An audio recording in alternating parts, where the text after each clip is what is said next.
Time now for another edition of Wellness Wednesday with Dr. Bradley Meyer, the Okoboji Wellness Clinic.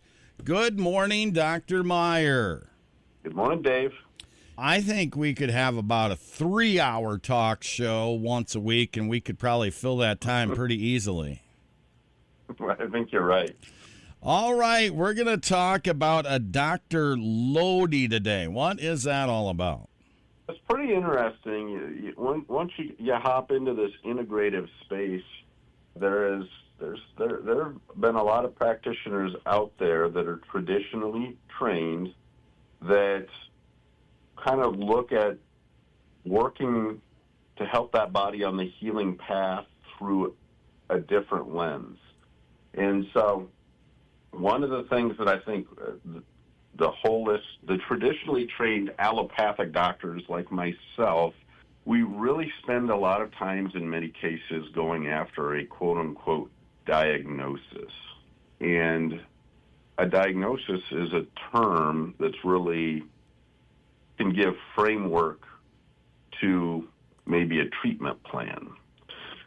But in many cases, we want to look at what is the underlying pinnings of what's going on, basically kind of like looking under the hood, because there are a lot of different pathophysiologic, biochemical pathways that are occurring for folks that you can call things whatever you want to call them in some respect. And where do we want to arrive? Where do we want to end up as we talk about thriving and not just surviving every day?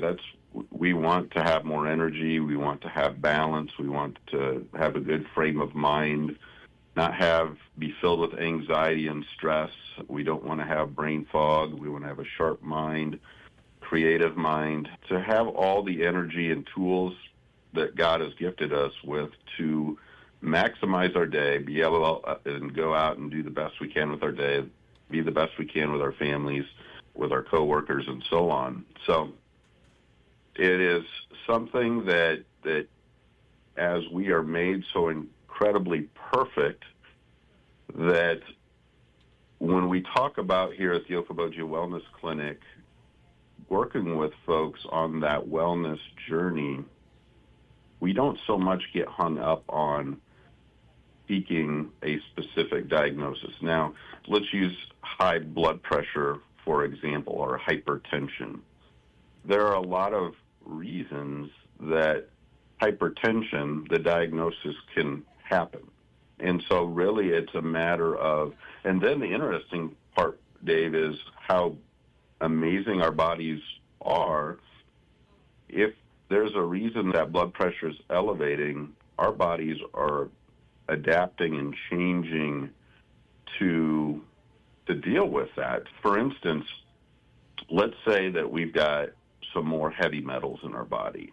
Pick whatever, the microplastics they're finding are also having an impact on high blood pressure.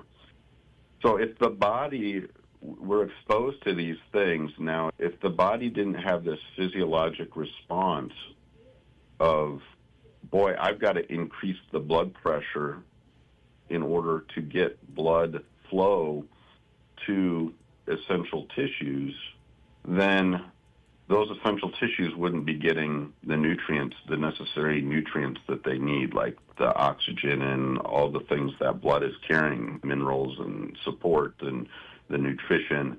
And don't get me wrong, we don't want folks running around with a super high blood pressure. That's not healthy either.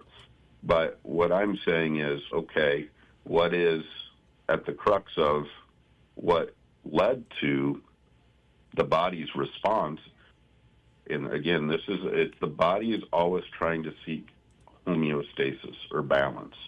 And so one of the most essential things that the body needs is oxygen. And so if the body has been exposed to something and as a result the blood pressure goes up, it's doing that as a result of it's got to get that essential oxygen to where it needs to go. And so this is where things why things work so well, different supportive measures to support that homeostasis that we may apply to folks that come to the clinic, such as oxygen and hyperbarics and things like that.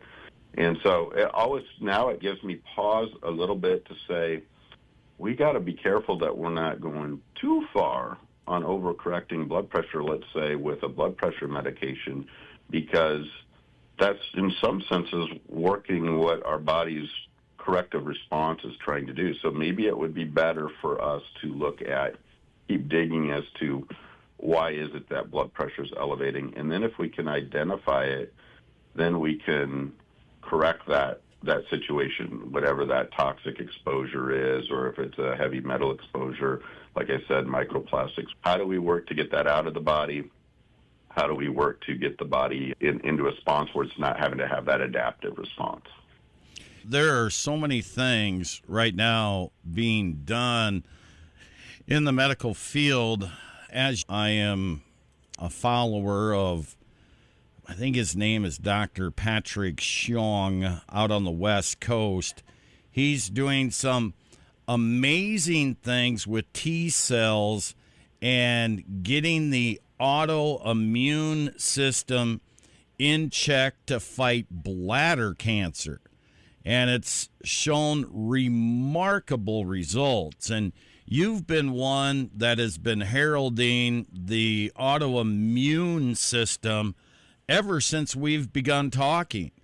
And if you can get that autoimmune system in shape, like you said, it's God's natural response. It's the body's natural response to healing itself. Right. And sometimes what we utilize is tools that are fairly surprisingly simple, powerful but simple, but ozone, 3 oxygen molecules, hyperbaric therapy, oxygen under pressure. So 2 very basic approaches.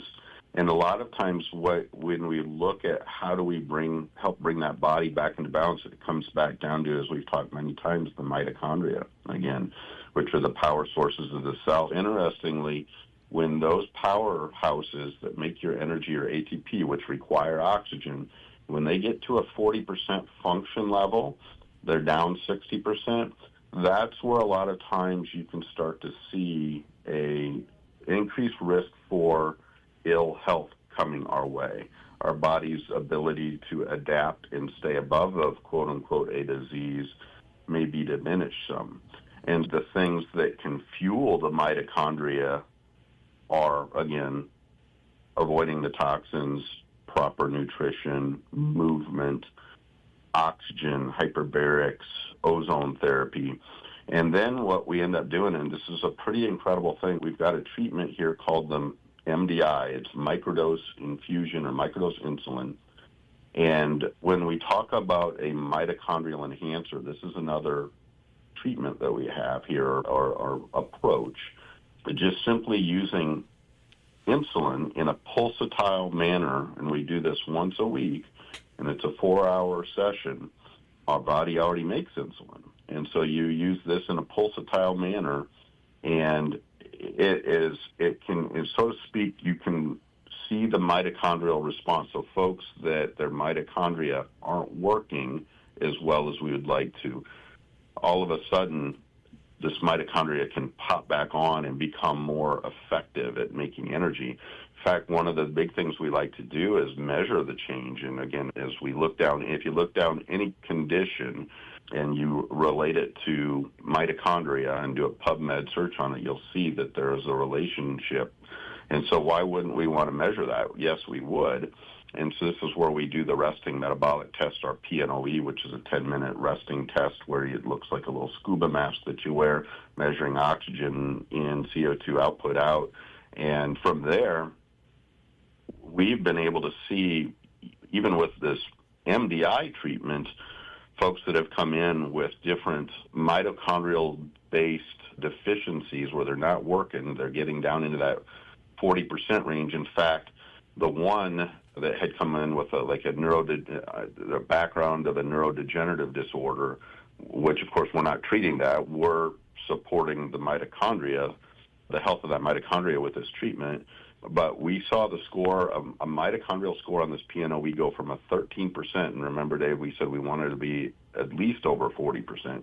And after these treatments, that individual's mitochondrial score went into the 70s. Wow. And the second one, it's incredible. The second one we did, and this was a gentleman that was doing it largely for just a remote history of cancer when they were younger, and he wanted to do it for wellness and prevention. And his mitochondrial score was at 40% when he started, and 28 treatments later, his mitochondrial score was in the 70s as well. So again, and typically when we see that, that's going to equate to our guests are feeling better. They've got more energy. They've got less physical complaint. Again, you're absolutely right that whether it's autoimmune or whatever, there are ways to, and sometimes we'll call this hormesis. We've touched on this. There's different approaches to affect change. Give a little physiologic stress, which may come through hyperbaric oxygen therapy, ozone therapy, or it may come in some other means of physiologic stress or hormesis that then creates a sudden response, not a sudden response, but a response from the body that is a balancing response. So you give a little stress to the system, and then the system responds by putting forth mechanisms that, again, help the body find balance. And so it's interesting that you say this doctor that's out there working on ways to uprate T helper cells, T regulatory cells, balance within the immune system is critical, because a lot of times what happens, our body gets off sync in it, and you can see this with the neurologic system as well, where we develop almost like a reflexive plasticity, and we get stuck in this pattern. Many times it's the body's way of being able to survive. It's an altered response, but if we can, again, get that out of that rhythm with a hormetic response or some other way that this doctor, for instance, has come up with, you can start to see the body respond in a positive way. Yeah. Now, we're out of time. I got to let you go. But one of the things that you can really see the public has grabbed a hold of is, and you like to say this, that you're the helper or the bridge, but really the patient is in charge of their own outcome, so to speak.